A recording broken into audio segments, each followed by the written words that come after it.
দ্রুততম সময়ের মধ্যে জাতীয় সংসদ নির্বাচন দেওয়ার দাবি জানিয়েছেন জাতীয়তাবাদী গণতান্ত্রিক আন্দোলন এনডিএ।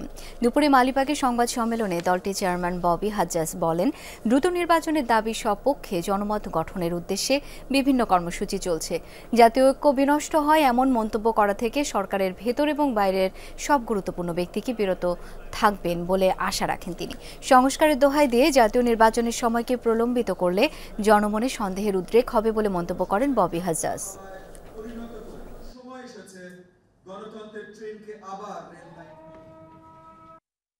সংস্কার কি চান এটা বলার দায়িত্ব বা অধিকার কিন্তু বাংলাদেশের জনগণের, শুধু আপনার না, শুধু আমার না, বা শুধু কোনো এক ব্যক্তি বা গোষ্ঠীর না। সো ওই যে বড় দাগে তরুণরা যে দুটো কথা বলেছে, বা এই যে বৈষম্য বিরোধী ছাত্র আন্দোলন যে দুটো কথা বলেছে, বিচার, সংস্কার, আমরা সবাই